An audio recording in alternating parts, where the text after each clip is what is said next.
DFA Online. News and events from different Philippine embassies and consulates around the world. DFA Online. Here on Radyo Pilipinas World Service. Good day, I am Win Peñano with today's DFA Online. The Philippine Embassy in Tehran has successfully facilitated the repatriation of 9 distressed Filipinos amid the ongoing conflict between the United States and Iran. According to the embassy, the group traveled for 13 hours by land from Tehran to the Iran-Turkey border due to suspended flights before continuing their journey home. Philippine Foreign Service posts in Turkey coordinated transport, temporary shelter, and onward flights to Manila. The Filipinos arrived safely in the country on April 6 after transiting through Istanbul and Hong Kong.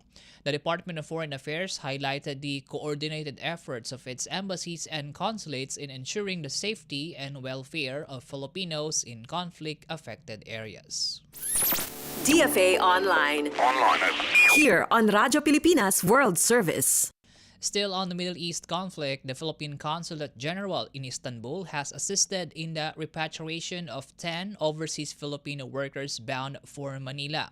According to the Philippine Foreign Service post, 9 of the repatriates came from Lebanon, while 1 was based in Istanbul. Consul General Cristina Rola Makernan personally met the group upon arrival and ensured they received meals and full assistance prior to departure. The consulate also facilitated transportation and airport support for the Istanbul-based repatriate. To date, the consulate has handled 8 batches of repatriation, assisting a total of 73 Filipinos in safely returning home. DFA Online.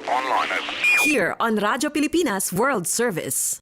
In our news, Philippine Ambassador to Ukraine, Alan Deniega, has formally presented his credentials to Ukrainian President Volodymyr Zelensky in Kyiv.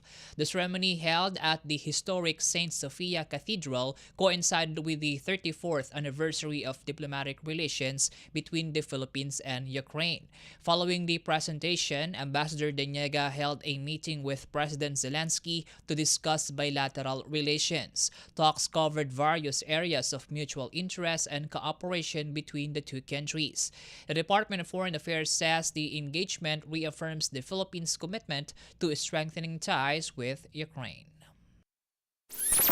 DFA Online. Here on Radyo Pilipinas World Service.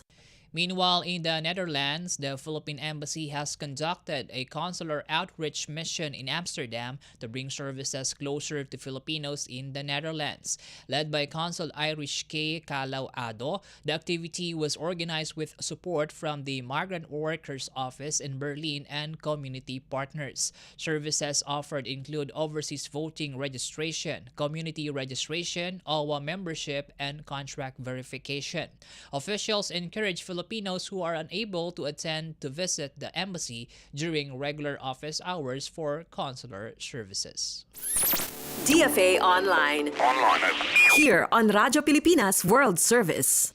And in Canada, the Philippine Embassy in Canada showcased the country's tourism and culinary heritage during Alokian College 28th Celebration of Cultures held on April 2. The embassy featured top travel destinations, cultural displays, and traditional handicrafts, highlighting the Philippines' rich heritage. Guests also enjoyed Filipino delicacies including empanaditas and ube cupcakes, along with an interactive trivia activity. Philippine Ambassador to Canada Jose Victor Chan Gonzaga attended the event, underscoring efforts to promote tourism and strengthen cultural ties. The embassy said the participation reflects its commitment to advancing Philippine culture abroad. DFA Online. Here on Radyo Pilipinas World Service. And that wraps up today's DFA Online. For Radyo Pilipinas World Service, I am Win Peñano. Good day. DFA Online. News and events from different Philippine embassies and consulates around the world. DFA Online. Here on Radyo Pilipinas World Service.